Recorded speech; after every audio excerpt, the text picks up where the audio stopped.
What is up, everybody? We are rolling audio here today on episode 29 of The Hotter Show. How are you? I hope you're having an absolutely fantastic weekend so far. Happy Sunday.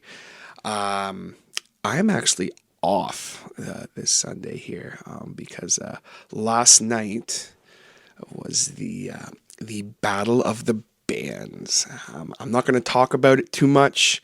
It was an awesome event. I'm actually going to do a podcast on it, just strictly on the event, because there's too much to talk about for just an intro. So I'm going to sit down and do a full podcast on it. You guys can expect that the Sunday after the live cast. It was an awesome event, guys. I had so much fun. Throat's a little sore today from yelling and stuff, but still really fun. I had such a great time judging. A big shout out to all the bands. I'm not going to talk about anything more than that for now, but really awesome event. Had so much fun. Also hanging out a little bit with Anthony from Under My League, hanging out, being a judge with him. But again, you guys, I'm going to do a full podcast on that. You can expect that May 15th, the Sunday. I'm going to talk all about it. Really good event. I hope you guys enjoyed Thursday's podcast. The Brand Hastings episode, part 1. Obviously, you're going to hear the part 2 today. Really had good feedback from it.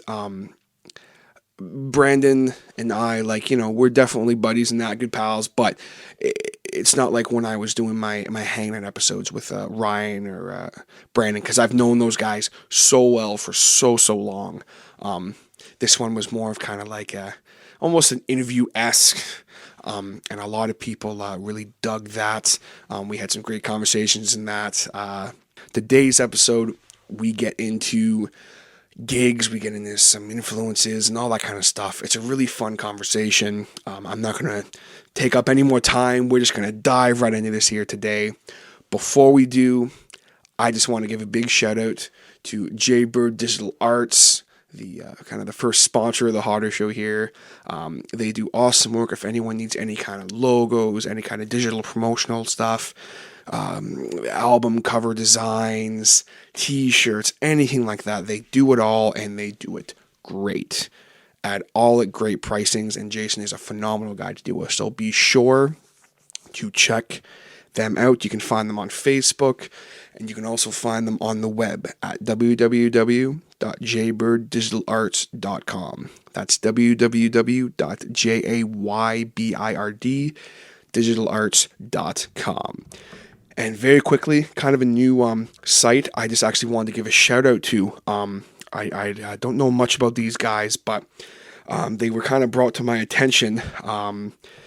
They're basically, to sum it up quickly, they are a local promotional site for promoters or for bands or for local venues, all that kind of stuff. And they...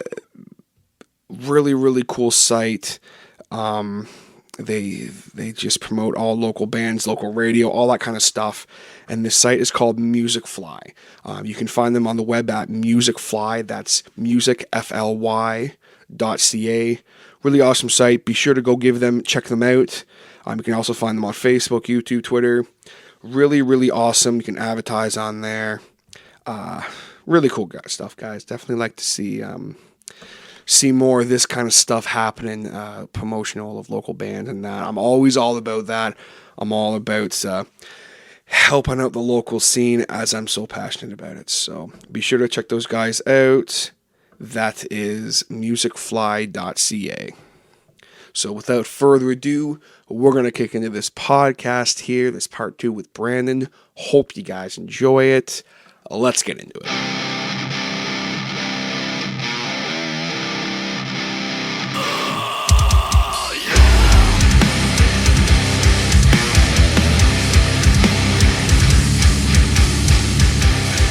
So, talking about gear and that, this would probably talk about some of your influences and some of your favorite bands in that, because I know you've got a pretty big array of influences. Yeah. I guess the biggest two band-wise are Alter Bridge and Big Wreck. Those two, just they do it for me. There's something about their music. It's just, I don't know. It's one of those things that when you lay in bed at night and throw the headphones on, it's just there. You know what I mean? It's just there. It's what you listen to. Yeah. But I mean, that all started because I just basically fell in love with Ian Thornley and Miles Kennedy's playing and singing. It's just top notch. Yeah, I mean, Miles Kennedy is one of the best musicians I've ever seen. Yeah. Ian Thornley, he's this guy's always he's an okay guitarist, I guess. He's I think he's a little overrated, but he just flat out sucks. I don't get it. So going back on what TJ said there, he's completely underrated in my opinion. No, I kid Ian Thornley. It's always been a big joke with me and Brandon that I just talk shit about Ian Thornley, even though like he's one of the best musicians I've ever seen. I am completely joking. Yeah. It's all tongue in cheek. I don't mean any of it. Ian Thornley, if for some reason you're listening, you're awesome. I'm not talking shit. And we'd love to open for you. Yeah, Outshine, www.outshined.ca for Outshined here. Yeah. But it definitely, Miles and Ian are the biggest two for me. In terms of just guitar playing, Mark Tremonti was a big part of it from Alter Bridge. I had the pleasure of seeing him this year, and it was so cool. I got to meet him, and he was just the coolest guy. I wish. And this is going to make me sound really strange, but he is much more built than I thought he was. He's more buffed. Yeah, I walk up to him, and his bicep is like the size of your head. And I'm like, he's a big dude. He's a big dude. You don't think he's going to be, but he's a big dude. Yeah, and his hand like wrapped around my whole hand, and I was like, whoa. This is a big dude. Holy fuck. Yeah, and Slash was another one. He's of course. Big influence. And I think that's pretty obvious in my playing. The more and more I write now, the more I hear it kind of thing. But I had the pleasure of seeing him and Miles this year, too, the day after Mark Tremonti. And oh yeah, that's right. You were like on good music overload. You were like, dude, cloud 9 for those 2 days, and I was second row. And by second row, I mean there was this skinny little Asian girl in front of me, so I was front row. I was front row. I would have knocked that bitch out of the way. I'm like, out of my way. Yeah, I was front center, right in front of Miles. I was ready to cry. It was so exciting. See, and I would have cried. He came down, shook hands. He grabbed my hand at the end of the show, shook it, and that was just like. My life's complete. I'm out. Yeah. And I met Ian a few years ago, and that was really cool. He had all the time to talk to me about gear. Like, he could have stood there all day and talked to me about gear if his management, whatever, would have let him. Yeah, of course. Yeah. And I know he's always a good dude. And stuff. Yeah. Well, yeah, those two, and yeah, I guess it goes back like to what my parents listened to, Def Leppard and Bon Jovi, all that 80s. Hey, you guys have always kind of had a bit of like, kind of, how do I put this? Almost like a bit of an 80s classic rock like flair, especially with you. Like sometimes when you'll hit those high notes, it's totally like 80s, like 80s metal, hard rock kind of. Yeah, it's not quite, but it's like you definitely have that vibe. A lot of Alice in Chains when I grew up too. Which is, I mean, that's the best band in the world. So I don't know, the fact that you would be influenced by them, I'm not surprised. Yeah. I think most people in life should be influenced by Alice in Chains because they're the best band that ever lived. I just got to plug one more because they were around for a long time, and there was a period of my life where I listened to just them constantly, and that's Nickelback. Yeah. Just the huge influence vocally and riff-wise and songwriting-wise. Chad Kroeger, he knows how to write a song. Oh, absolutely. The first band I ever liked was Nickelback. The first album I ever bought was Nickelback. Yeah. The first 5 albums I ever bought were Nickelback albums. Yeah. I was obsessed with Nickelback forever. Well, see, and I was into them before I was like hardcore into music and was like, this is what I want to do for the rest of my life. Nickelback was like, I was into them when like Saving Me and Someday, the good and Nickelback. All that Nickelback was it, right? That is friggin' Saving Me as a tune. Yeah. Like all that kind of stuff. Song. Too Bad. That's the real fucking Nickelback, That's when The Long Road, Silver Side Up, All the Right Reasons. That's Nickelback. Yeah. That Long Road album, like, there was, I think, few songs on that album that weren't singles. Dude, that entire album, I listened to that album. That's probably the album I've listened to the most out of any album in my life. Oh, it's just The Long Road. It's a great album. So obviously Nickelback being a big influence for both of us. Yeah. I mean, it's a cool connection that you have. Them Canadian, right? Absolutely. That also helps with it. But yeah, I mean, and then you started to get me when we were at gigs. You started to get me into the heavier stuff. So that was when I really started listening to Seven Dust and more bands kind of like them, right? Yeah, fucking Seven Dust. That was cool, and that's where the part of me inside that's like, yeah, I want to write a heavy riff. That's where it comes from. So yeah, good old Seven Dust, always good for a show too. Yeah. Seeing them in Godsmack last year was I so wish I could have went. dude. I was like, I called you like Yeah. an hour before we were leaving. I was like, yeah, man. So you around? In the long run, I guess it's better it didn't go. Oh, I ended up having absolutely. to put the dog down. Yeah, but- it's a good thing you didn't go. R.I.P. Baxter. yeah. But I guess talking about that and everything and the influence of the guitar and that, let me just talk a little bit about, I want to hear from you.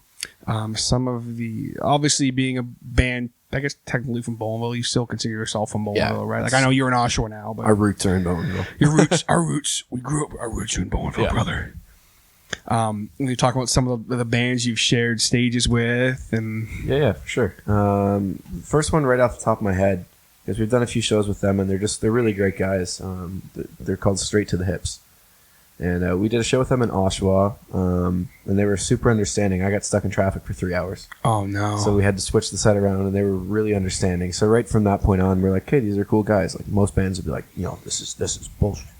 So yeah, the diva complexes and shit. so they're right off the bat. We played with Chasing Shadows a couple times. They're a super solid band. And then, I mean, of course, there's all the local ones from Bowmanville. Out of My League, Fear the Unknown, all them, right? Yeah. Beyond the Wall is great. We just played with them. There's Singularity from Bowmanville. There's a lot of great local bands. I know I'm missing some here. Yeah, maybe like you can help bands me out. like Crane. Yeah. Yeah. It's funny because like even me, like I'll sit down and start talking about local bands. Like I always seem to forget, and it's not like I'm like, oh, they suck, I'm forgetting them. It's just like Yeah. there's so many awesome bands you almost forget. Like they like Hometown Heroes. Yeah.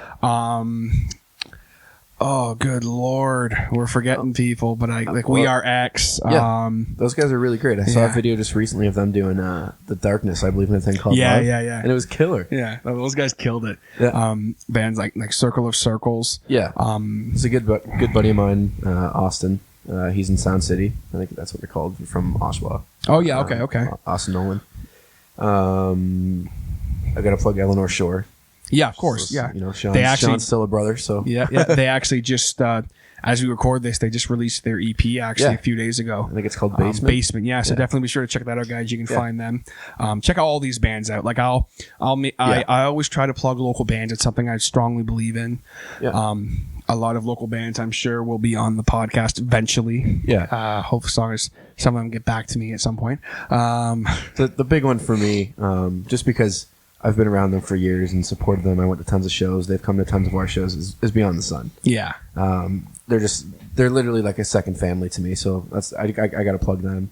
Yeah. The Reduce, is the it? Reduce, yeah. They're good, Phil. And Yeah. I've only really ever met Phil, and Phil's just a good dude. If you've met Phil, you've met Colin. Yeah. Yeah. Dalton's the one that's not different in a weird way. He's just different from the two of them. Yeah. But there's no doubt they're all Redu kids. Oh, yeah, absolutely. But yeah, definitely plug them. They're more of a pop rocky kind of thing. They did a hard rock thing. They used to be heavy, though, earlier in the brother. day. I don't know what happened. But, I think when I met Phil, I kind of jokingly talked smack. I was like, dude, you used to bring it with the riffs. What happened? Yeah. Like, he was just kind of like, yeah, we went for a different sound. I'm like, go back to your roots, bro. Yeah. Well, and like I've been kind of side by side with them because they're like another family, and it's just, I guess, their evolution of writing, you can say. It's Yeah, not of like, course. Yeah. there was It's not never, a bad thing. It's just, there was never a definite time that they were just like, hey, let's do pop rock. It was just like one day, I think it was either Phil or Colin came to the other ones and was like, what do you guys think of this song? And it just started flowing from there. yeah, and it's not even like it's like we say pop rock. It's not like it's still got some balls to it. Yeah. Like it's still Phil's still playing guitar and Yeah, exactly, So exactly. it's still he's still using all his There's still nice Benage on there. Yeah, like he's still using his good. It's like it's not like they're sitting there singing fucking like they're almost like what's the name of the band I'm thinking of? Like they're one of those YouTube, but no, they're almost kind of like Boyce Avenue in a way. In a way. Like not like, but like as far as how Boyce Avenue, they're like lighter, Yeah. like light, like a lighthouse and stuff like that. Like it's Yeah. like still has some balls to it. They but kind of it's- compare themselves to like One Republic and Coldplay a lot, yeah. but with more guitar. Mhm. So Definitely, and But it's yeah. a good man. All the bands you listed are good. They're all awesome. yeah, There's I know I'm missing some. yeah. but there's- What about Go ahead. No, go ahead. I was gonna say, what about people who I actually know their drummer from like 10 years ago, just I because know we who you're had gonna say. mutual friends. It was the Stormcrows. Yeah, I saw on Facebook that you guys are friends. Yeah. I meant to ask you about that. Yeah, they're a great band. Yeah, like, They- we were never like me and the drum. Like we were never like Yeah. friends. It was like one of her old friends was in my first quote unquote band, Okay. which you guys heard all about on the Brandon Bowden episode, Quarterstone, Mr. Eric. So that's like I've kind of Okay. known her Yeah. for like 10 years, but like not really. Yeah. So it's just funny. I knew she was always a drummer, and I saw she started that band, and They're I was great like, oh, people. cool. Yeah, oh yeah. Killer band, and their guitar player is actually friends with JV. They've been in Oh bands really? before That's and sick. stuff. Yeah. That's sick. So yeah, they're a super cool band. We played with them at Simcoe Blues and Jazz, and they actually completely blew our minds. We're like, okay, this band's getting on. They're last in the night, kind of thing, and they got on. We're like, wow, these guys are really Yeah. good. And, Female fronted too, if I'm not mistaken. Yeah, Right? yeah. I haven't had a chance to really. I heard some videos and stuff, but Yeah. they look like they just are a really good band. There was another band we played with there at that Simcoe Blues and Jazz. They were called, I think, Motor City Maniacs. Yeah, yeah. They were cool. I don't really know how to describe their style. They're kind of heavy, but they also have like a cult kind of feel, like the cult kind of okay. feel.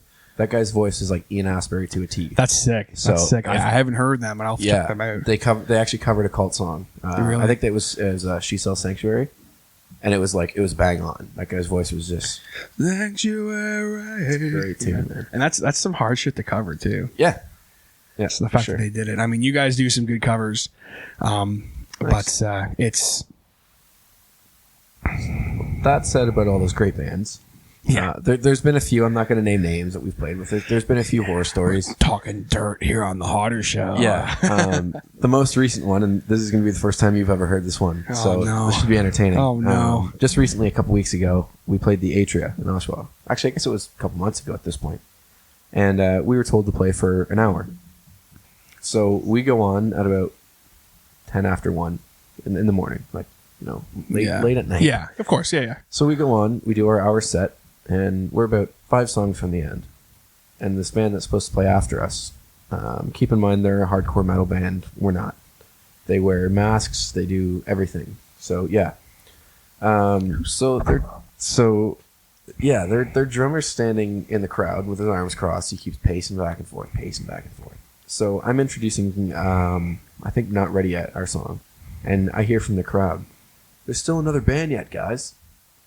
And I just didn't respond to it. I was just in the zone kind of thing. But it ticked me off. Like, we're just doing what we were told to do. That's all. Yeah, if you're told to play for an hour, we're going to play for an hour. Yeah, and we had only been like 35, 40 minutes into our set. We still had, I think, 3 or 4 songs left. And he kept pacing back and forth. And I see JV shaking his head out there, so I know something's up. So we get to Set Me Free, which is always the last song in the set. The Spoiler big alert. closer. Yeah. And so we get to that song, and I'm introducing, and the guy goes, "Get it rolling, let's go. We still got to play here."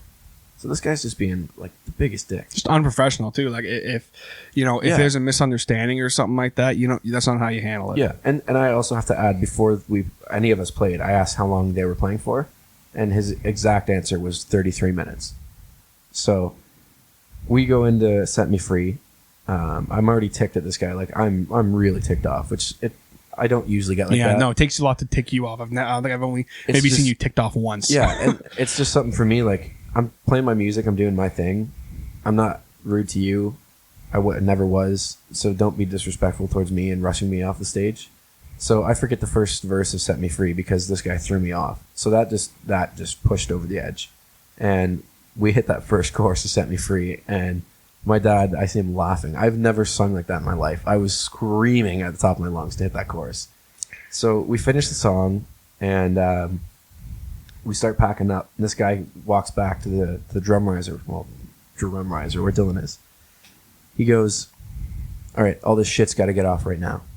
We have 1 minute to switch over until we play." And Dylan's like, "Dude, we're just doing what we're told. Like, that's all." JV comes up because this guy had already been pacing back and forth, talking smack to JV the whole time he'd been in the crowd. So Dylan's tearing up his stuff. He's got his cymbals sitting on his snare before he puts them in his bag. The guy grabs Dylan's cymbals, throws them on the ground, starts grabbing Dylan's stuff. No, fuck that. JV comes up. He goes, "Hey, that's my son's stuff. You don't touch that." So we get into this argument with this guy. JV and Dylan are ripping this guy a new one. This guy screaming at them, just being so unprofessional. This guy started it all. I'm trying to pack up. My dad's got my big pedal board, holding it at chest level. He walks over to the guy, starts yelling at him as well. So there's this like 3-way brawl, 4-way brawl. This guy's just yelling at all them, all of like our crew and stuff for being unprofessional and not doing what we're told.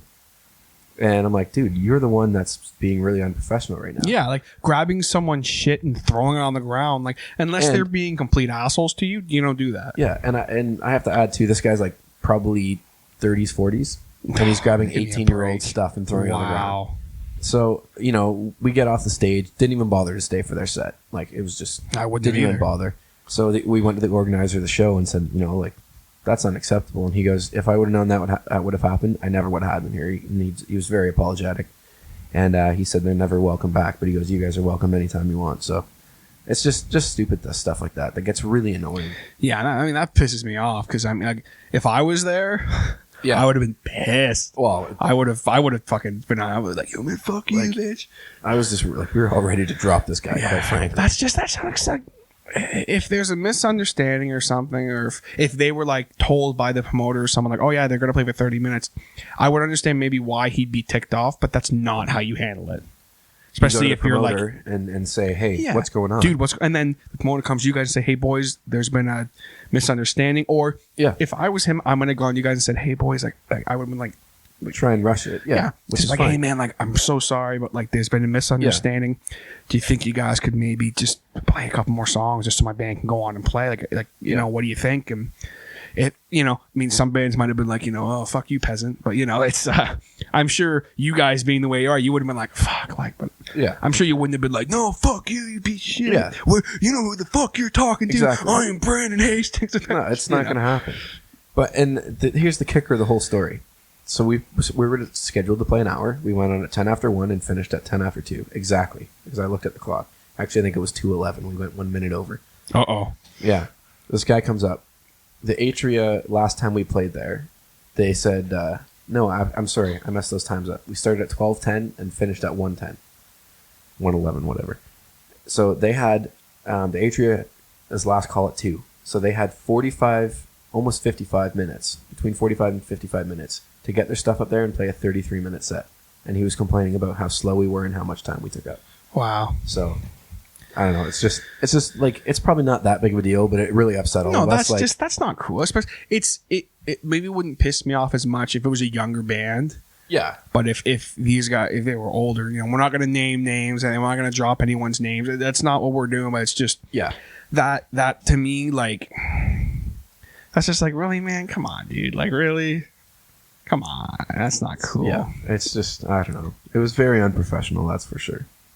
So obviously, that's a shitty show. That's not cool, folks. Guys, if you're in bands, I know guys in bands listen to this, and all the people that listen that are in bands, they're cool, they're professional, they wouldn't do stuff like that. But if for some reason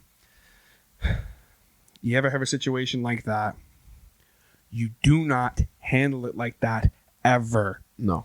Unless the people are literally being like the biggest douchebags to you. Yeah. You don't go on stage and touch their shit and throw their shit Absolutely around. not. Especially if they're half your age.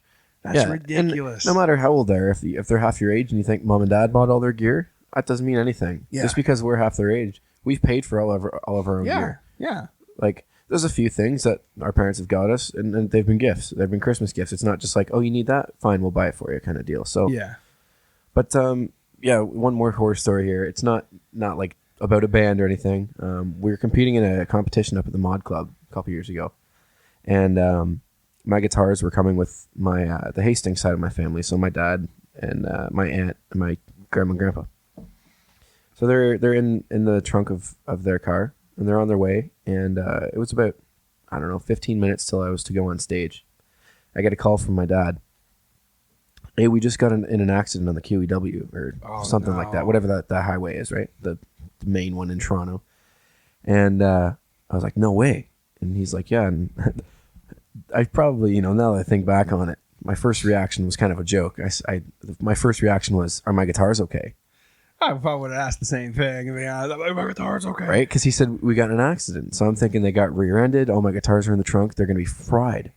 So that was my first reaction. And Dad goes, "Yeah, we're fine."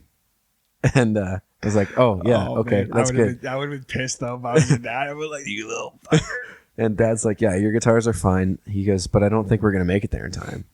And I'm like, "I can't play a set without playing guitar. This is weird." And my amp and everything's already there. It was just my guitars.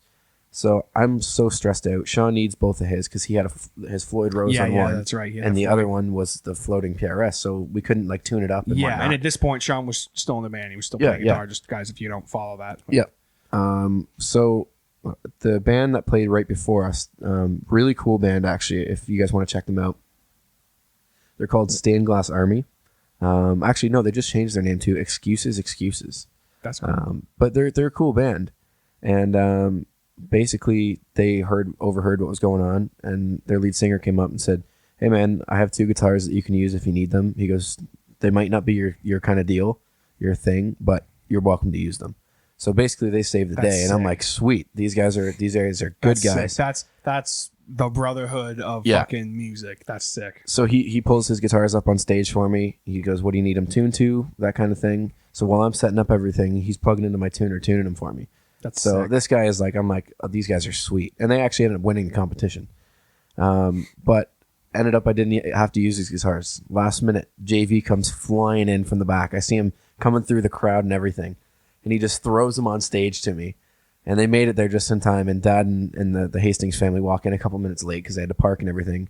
But I guess what had happened was Aunt Sherry just pulled up. JV walked out, snagged them quick, and just booked it back in and threw them to me. They were ice cold because it was cold. Yeah. So I never should have grabbed them out and started playing them. But I did, plugged them in, kept playing them. They stayed in tune good. So everything worked out good. But I was really stressed out there for a minute. Luckily, the Outshined techs did their job. Yeah. The Outshined Dad, JV. Outshined Dad. He's your tech almost too. Some of the stuff I see him do. Yeah, he's definitely fixed some on stage issues for me a few times. Our last show there at the Atria that we did, one of the cables popped out, one of my pedals, and I was like, "What's going on?" There was all this like when you plug in it, that noise was happening, and then the guitar would come in every time I'd step on my board, and I'm like, "What's going on?" So JV comes over, starts fiddling with stuff. He figured out one was a little loose, so he plugs it in. And it was still happening. I'm like, this is it. I'm not going to be able to play guitar for the rest of the show. I look down, my fuzz pedal, the cable's right out of it pretty much. Oh, wow. So JV just comes up, I'm like pointing to it, and he just hammers it in. Everything's back Magic. up. The moment. You had to just pull out of your pedal board and just ran directly into your amp, worst case Yeah, scenario. that's what happens sometimes. But I don't like doing that because I like having my toys. Yeah. But yeah, when need be, I do it.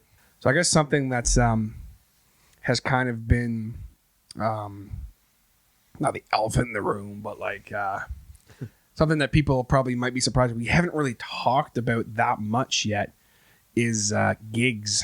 And the reason I say that is because, obviously us talking about how we met and stuff and a little bit about the store, but as far as I did the 2 podcasts on the store, and the second part of the gigs was more about the store closing and that kind of thing.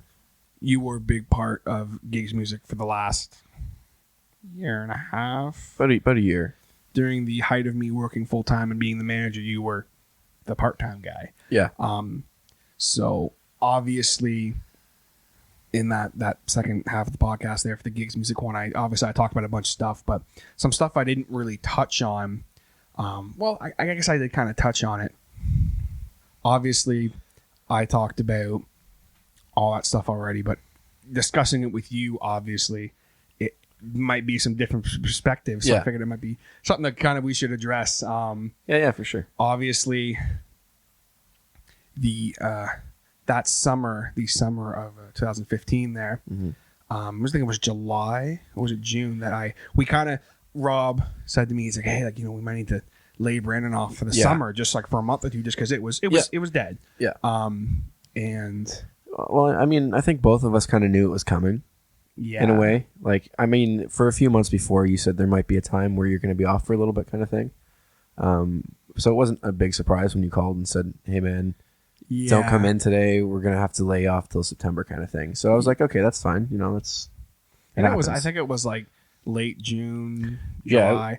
I was only going to be off for like a couple months. Yeah, so at that point, it's funny because when I originally called you about that, I said, I promise you're going to have a job here in September. Like, I'm not going to fuck you around or anything. So it's funny the way things turned out. I laugh about it now, but obviously with everything that went down, calling you up the day that I found out we were closing, what's I guess hearing your side, maybe a little bit your side of the story. Obviously I told mine. It was September, I guess, and I was sitting out in the back patio with my grandparents at their place actually, and phone rang and TJ work comes up. So I pick it up and right away I knew something was up. Just the way TJ was talking, he let out the big sigh and he's like, "So I got some rough news." It was like it was kind of like, I know, So when I had called you, like you said, you're sitting on the back deck, and what's so like I was kind of like making that phone call. Like I don't even know if we've really talked about this, but like me making that phone call was like that fucking sucked. Yeah. Well, like you were super apologetic. I remember that, and then you're just like Rod told me today we got to let you go. Like we're closing up shop, kind of thing. I mean, I was okay with it. I knew it was coming, kind of thing. Yeah. But at the same time, I was like, what do I do now? Like, I don't have anywhere to be. Like, I had just quit Boys and Girls Club not long before. Yeah, and I remember I felt so shitty because I knew you had just quit. Yeah. There, and I mean, I think like you guys were getting ready to move, weren't you?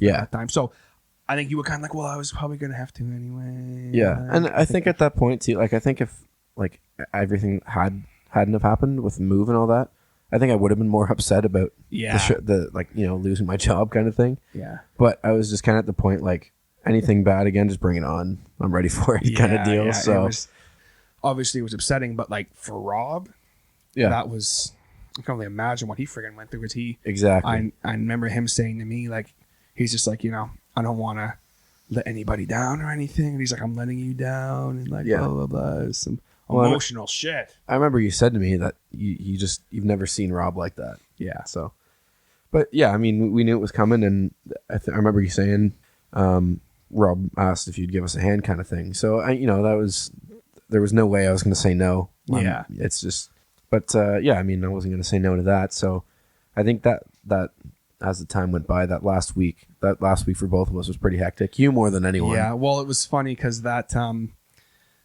I didn't really talk about this, I guess, on the Gigs podcast. The last, I want to say 2-3 weeks. Was it 2 weeks? The last 2 weeks we were open. Yeah. There was a week where we had to get everything out of the basement. Yeah. Now, for people who listening who didn't know, Gigs had this really big, awesome, but creepy as shit old basement. It was an old building. Let's just emphasize creepy as shit basement. Absolutely. Like, it was 100% haunted. Yeah. 100%. I'm going to probably do a podcast eventually just on that. Yeah. And it's rumored, I've heard, that it was actually a crematorium back in the day. I got it. So I have to tell this story real quick, guys. Yeah. The first day I worked alone at Gigs, Rob had heard rumors about it being a crematorium and shit, and I never bought it. I was like, fuck it. Yeah, it's bullshit. And one day I'm sitting there, it was a Saturday, and I was alone. And I'm sitting there, and then all of a sudden I like look up from my thing, and there's an old dude standing there, and like he's scared the shit. I was like, oh shit. And he's just like, oh, sorry, I didn't mean to scare you. I was like, okay. I actually don't think I've heard the story. No. And I don't tell it a lot because it freaked me out. Yeah. And I'm like, oh, like, what can I help you with? He's like, oh, no, I just wanted to come chat in your store. I'm like, oh, cool, right on. And so we're chatting, really nice older guy, and he says, oh, I guess you guys probably don't know the history of this building. And I'm like, not really, no, but like we've heard rumors and stuff. And he just said they're all true. I'm like, well, what do you mean? He's like, this building used to be a crematorium. Like, it's true. I'm like, that's ridiculous. No, that's ridiculous, dude.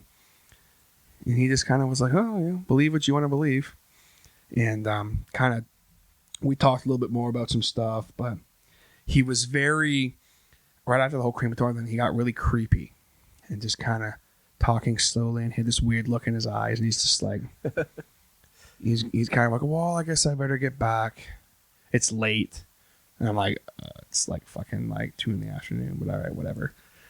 So That's I'm like, oh, strange. and he goes walking out, and he turns around, and he looks at me, and he says, good luck. You're going to need it. And he walked out the door, and I kind of sat there for a second. I went, the fuck is he talking about? So I ran outside, and he was gone. Now, for anyone who knows gigs, you walk out. I got the goosebumps right now. Yeah, there's 2 ways you can walk. And I can see you for a good probably 30 feet. Even if you walk down the little alleyway that was right beside there. I looked on the cameras. There was nothing. I looked back on the cameras. There's nothing. Wow. That dude walked out of the door and disappeared. That's Could he have gone into a car? It's possible. that quick, though. That fucking creeped me. I never was. There are days I'd be in that place by myself, and I'd be sitting at the computer, and I'd be like, fuck. Yeah. I did not like being there alone. Yeah. There's a few things that happened with me. Nothing like to overly frighten me, but there's a few times where I thought teachers were in the back, and then and I'd hear stuff back there, someone fiddling around, and then a few minutes later, like if it was like Dave or something, and he'd walk in the front door, and I'd be like, weren't you just back there? And he's like, no, I'm the only one here. I just went for a donut. And I'd be like, what? Who's back there? Little things like that. And I had a couple picks thrown at me one time. Yeah. Well, the one story, just real quick, I always tell was when we were renovating the building, Rob was out front, and I was in the back, and we had the restrooms in the back, so I was in the back there like sweeping or whatever, and we had like this tape and stuff over the doorway so no one could get in or out. And Rob's like, he was in the front of the building, but like he was kind of in the alleyway, so there's no way he could get into the front of the building without going through the door. And I'm in the back, and all of a sudden the radio turns up, like full blast from like 3 to like 100. Was it at least a good tune? I don't You've remember never told me this what part of the song story. it was. I want to say it was kind of a weird song, but I don't remember what it was. But It's irrelevant. I'm sorry. yeah, no, it's just I wish I could remember. But so I'm like, oh, like good tune, eh? And no answer. And I went, fucking. So like I couldn't even focus. So I went around to the front, and Rob, as I walked out the door, Rob was standing there. And I said, oh, you like the song? He's like, what do you mean? I'm like, you just turned the radio up. He's like, no, I didn't. And I'm like, oh, someone did. He's like, dude, there's no one in there. The door's locked. So he like, oh my God, like someone's in there. What the fuck? So he comes running. We run in there, open the door, and there's not a fucking soul in there. There's not a soul in there. Now, there was like some drywall dust and stuff on like the floor. So like you could see footprints, right? There was no fucking footprints in there. That's nuts, man. Like just, and Rob just kind of looked at me, right? And he's like, this is the start of it all. Like, damn it. That was the first one, but of a ghost entity who we'll save that for another podcast. Yeah. I'll think I'll have Brandon on again, and we'll tell ghost stories of gigs music. Yeah. But obviously kind of went off there a little bit, guys. But obviously talking about the end, that last 2 weeks. Yeah. That 1 week that we were still open, I had, probably 2 weeks worth of stuff to get rid of in that basement. It was just a shit. Oh my God. I remember I was like, I have to get rid of all that. Mm-hmm. And then I think I asked you, I'm like, are you still around? You were like, yeah, dude. I'm like, fuck, thank God. Yeah. It was insane. I remember as it was, like, I remember there was a lot of stuff down there, but I remember walking down there, and I think just the mentality behind knowing I had to clean all that up, it was just like, there's so much more down here. Oh, dude, there was like the amount of guitar boxes we had. Oh, there was didn't we count like 75 or something like that that we finally collapsed? And I'm like, we had 75 guitars here at one. Like, and it was me, you, and Woody, right? Your buddy Woody. My good buddy, Mr. The heel, Ryan Wood. Yeah, we had a little system going. I'd throw them to Ryan, and he'd throw them up the stairs to TJ, and TJ would stack them and crush them. And mind you, while this was all happening, we were still open. Yeah, we still had people coming in while we were loading up these boxes and stuff. People was kind of like, what's going on? So adding to the stress of all that, also me having to find another job, also me having to coordinate all this. Yeah. It's people kept coming in, like, what's going on? yeah, So I have to tell everybody. And after a while, it just got to be fucking yeah, too much. But we were cleaning all that shit out. And then we had, like, the bin and everything. And yeah. the amount of work that friggin' went into all that. Yeah. It's, like, some of the worst shit, like, having to clean down there. And, you know, and the amount of stuff we had to throw out that was upstairs, too. We had those 2 old guitars that were broken. Yeah. Unfixable. I still have those videos somewhere. Yeah, too, I've got them. I just found them last week on my computer. We'll have to post. You have to post them through the Hotter Show one time or something. Those videos of both of us smashing guitars. Yeah. And it was just, I guess what I'm trying to say is emphasizing the amount of stress I was under and the fact that you were there and you were like, I help you out and stuff. Yeah. And it helped me immensely because, like, I remember tearing apart those cabinets. yeah, That was probably the biggest like stress reliever for you. I was just taking a hammer to them. And I remember apart, like we were like, and then Rob was like, just destroy them. Yeah. And I just got like, I'm like, back away, and I just fucking, like, yeah, we had that like dresser thing. When we had the bin, I like picked it up and just threw it on toss the her in ground. there. Yeah. And you guys like, what are you doing? I'm like, I walk out of the back door and TJ's got this like dresser above his head and he's just yelling, tossing it at like 10 in the morning, throwing it in the bin. Throwing it around, and I had an audience. You know, people were digging it. They're like, oh, TJ's destroying shit. Yeah. And just. Yeah, it was great. And then, you know, after all that was done, we get to that last day with Rob being there, and I guess the 4 of us, Susan was there, right? We cleared the place out. Or Sue. Yeah. We cleared the place out. The movies were there. We moved. That was a day that I was dreading that day so fucking much. Mm-hmm. And I remember, like, I picked you up I think I picked you up that morning. Yeah. Like, I remember that morning I picked you up, and it was such a long time coming. And it had only been like 2 weeks, but it felt like a year. Yeah. And like, we're driving there, and it was, you know, usually I pick you up and I'd be like, Yeah. It was a quiet drive in. I was just kind of like, and we got there and we looked at all the stuff we had to load, and I was like, oh man, this is going to take us all day. But in one regard, I was like, I want this to take as long as possible. Yeah. Because I knew, I'm like, this is it. Like, this is the last. It was like September 31st too. Like, it was like the last day. Yeah. And we were loading it up, and before I knew it, we were done. And I was like, shit. Like, I'm like sweeping the floor, and I'm like, this is the last time I'm going to sweep this floor. And people are like, man, like, you're so sentimental about it. But it's like, the thing people need to understand is, like, for myself, and I know for you too, like, it wasn't just like a 9-to-5 job. Yeah. It was so much more than that. So we're sitting there sweeping. Yeah. I think you were like picking something up, and I was kind of standing there looking around. We're like, well, fuck. Yeah. You know, I knew that was going to be the last time. I knew that you'd be in the building. Yeah. I thought it was going to be for me. I happened to be back there, maybe, I think, like once more. But for me, it was like this past.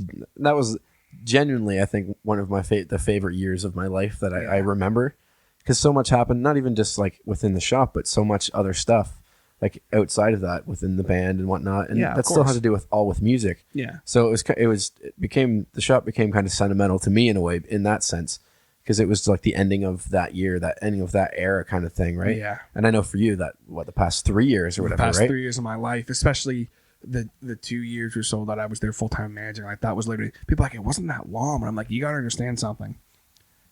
Like, I was there every day pretty much for 8-10 hours a day. And when you're deeply into music, like both you and I are, it's not just like a music store job. Yeah. Right? You become attached to it. That was something that, like, it was always my dream to work in a music store. And I was able to do it, and I did it. Yeah. How many people can say that? Yeah. That both of us can say, yeah, we worked in a music store. Well, I remember when gigs opened up, I was like, cool, music store in Bowmanville. Because at the time, I didn't know about Hands On or anything like that. And I actually didn't even learn about it until after I met you. And I was like, sweet. Good store, good guys. Yeah. I was like, sweet. I need to get a job there. I'm going to work there. Because at the time, I was, you know, it was just, I didn't drive, still don't drive, but that's besides the fact. Yeah, but, I literally had to pick this guy up for him to be on the podcast. Thank you very much. Yeah, I'm working on it, though. I'm working on it. Yeah, you're working on getting the Dad and I have been going out driving, and that's good. Driving stick is a lot more patting your head and rubbing your tummy than you think it is. Oh, hell yeah. I can't stand it. I can't drive stick. I don't have a choice, but yeah, I mean, that last day was was like peaceful in a way, though. Oh yeah. If that sounds When we cheesy, were- but Well, when we got to Rob's place and we're unloading everything and putting everything in, like it was like, I think it was almost therapeutic in a way. Because for me, I mean, like again, there are people going, man, you're so fucking sentimental about this, but it's like you need to understand. Also, I was under so much stress, yeah, and when we put that final box down and said goodbye to the movies and everything, and me and you were standing out on Rob's deck. It was like this gorgeous summer day.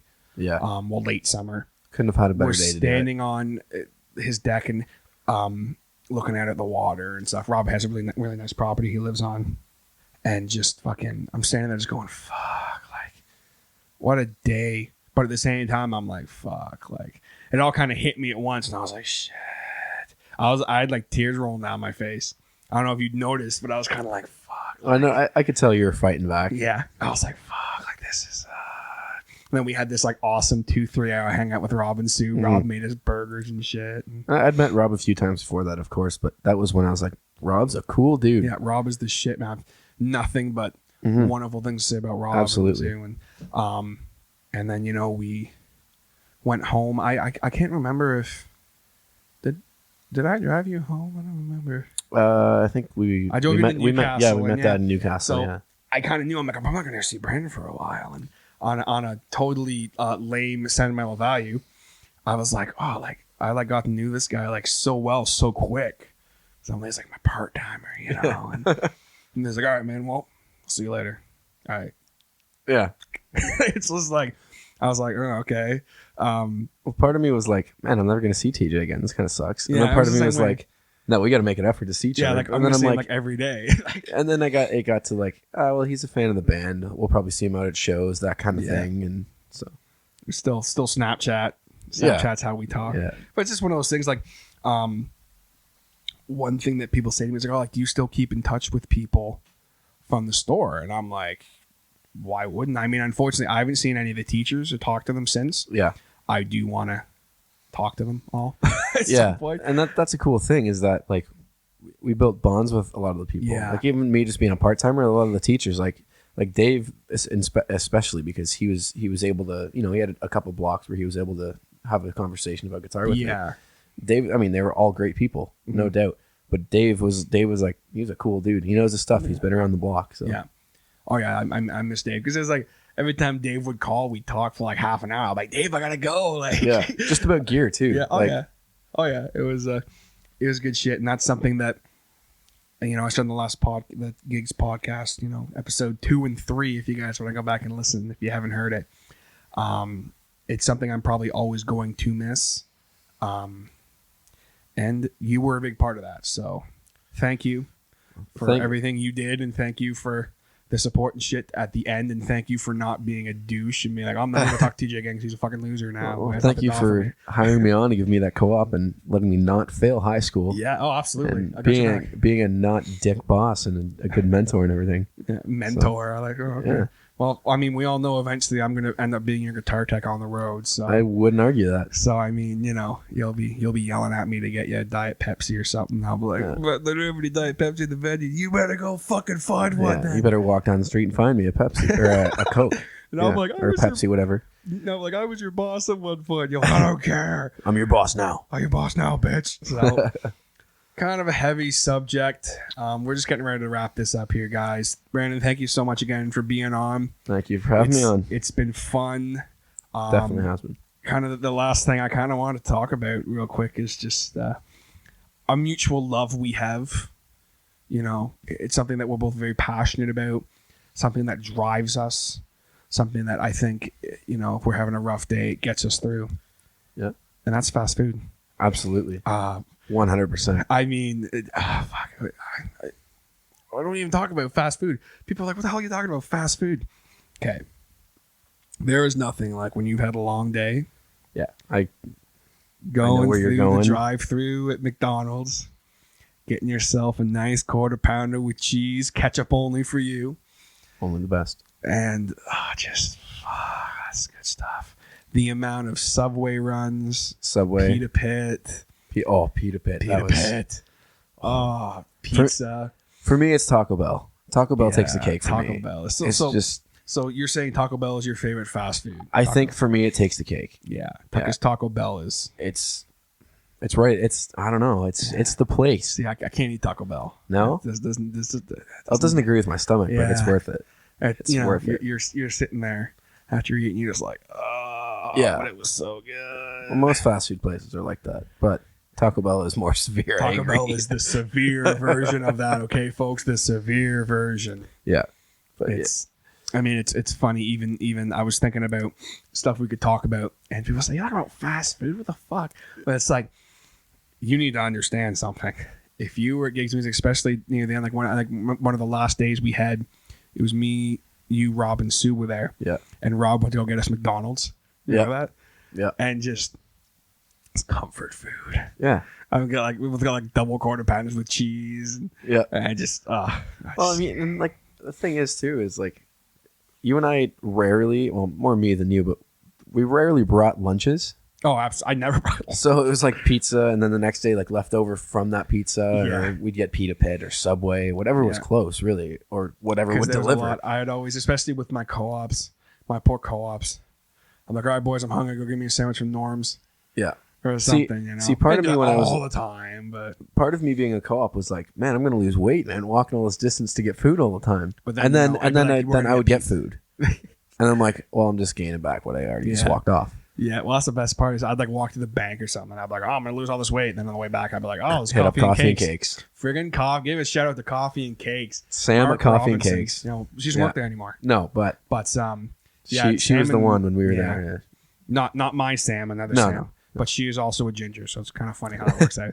But not gonna lie, she made the best sandwiches there. Yeah, they're good sandwiches, man. Yeah. They're a little pricey. It's worth it though. A little pricey, man. But you make a good sandwich. I'll give you that. You know. But we and then the Village Inn. Yeah, chicken fingers and fries. Chicken fingers and fries in the Village Inn, man. That's crazy. Just. I didn't know how I was going to end this podcast off, so I figured, let's quickly talk about fast food. So Brandon's favorite fast food is Taco Bell. Yeah. Little insight on Brandon Hastings there. And Mexican pizza? Mexican pizza. Oh, that's fire. This is for Dylan and Braden. That's fire. My arms are up in the air and I look like Elmo. They'll get that, so I'll show you that later. But so what? Just real quick, what exactly is Mexican pizza? So it's like a hard taco shell flattened out. And they put beef and bean puree, and then they put another hard taco shell on the top, like a tomatoey sauce, and then cheese on top of that. Yeah, that sounds good. So it's really good. Yeah. Really good. Yeah, and then a fry supreme with that. And yeah. Well, I don't know if we can end it off any better than that. I totally agree. Just I real quick.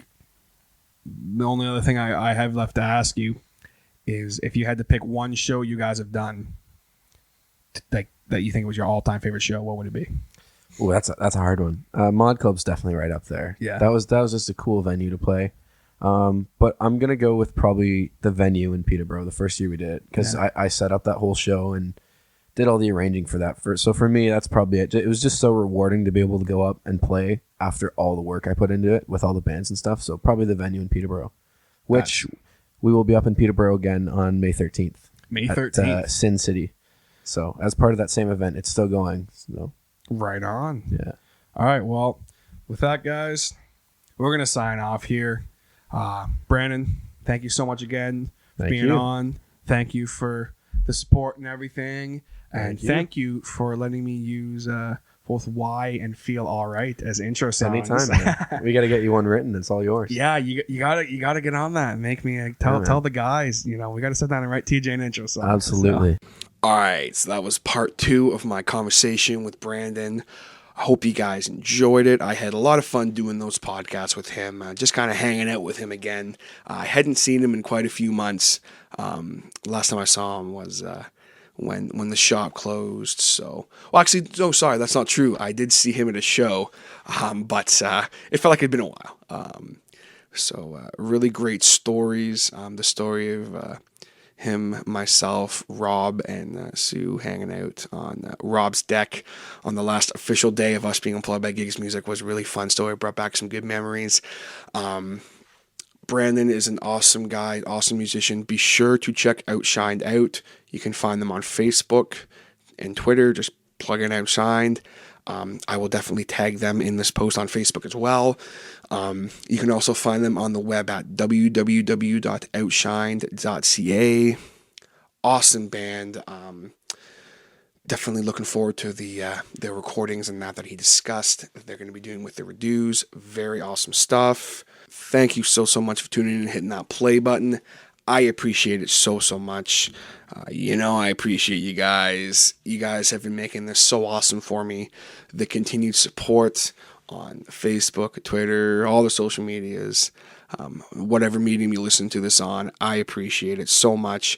You know that some of the easiest ways to listen to the Harder Show, we've got the SoundCloud, we've got the iTunes, and we've got the YouTube, whatever you're listening on. Don't forget to follow if you are listening on the SoundCloud. Don't forget to subscribe if you're on the iTunes. Leave a rating. I always appreciate it. And of course, if you listen on the YouTube, don't forget to like or dislike this video. Well, it's a still image, but it's still technically a video.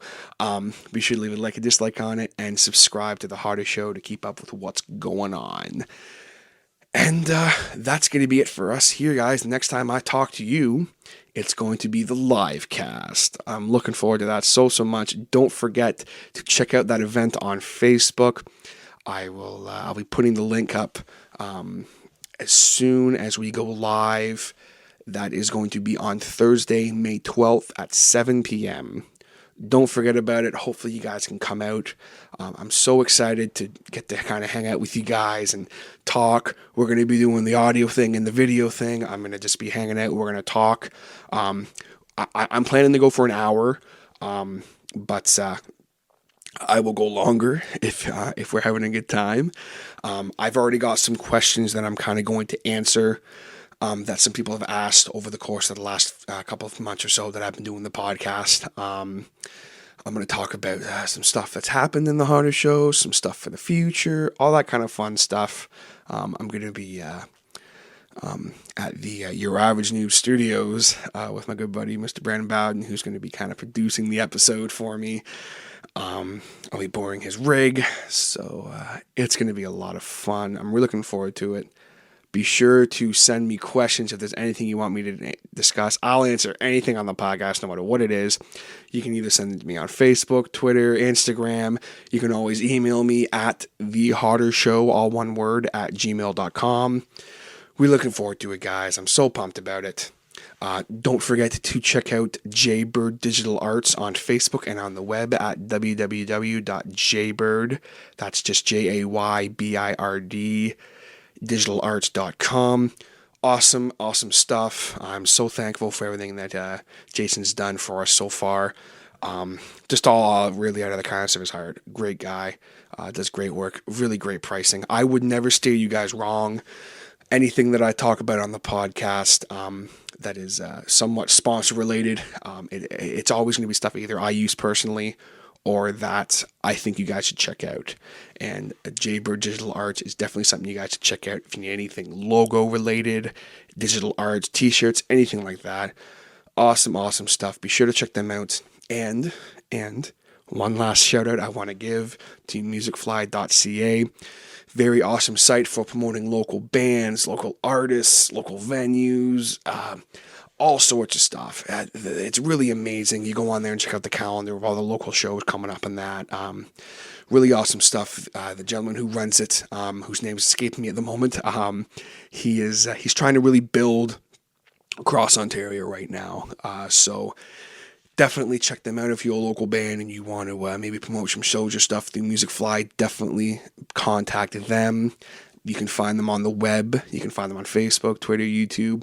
Just go on, type in www.musicfly. That's musicfly.ca. Check them out. Awesome site. Looking forward to seeing how that all goes. I'm looking forward to the next time we get to hang out, guys. I will talk to you then on the episode 30 live cast. Thank you so much again for tuning in, and I will catch you guys next time on The Harder Show.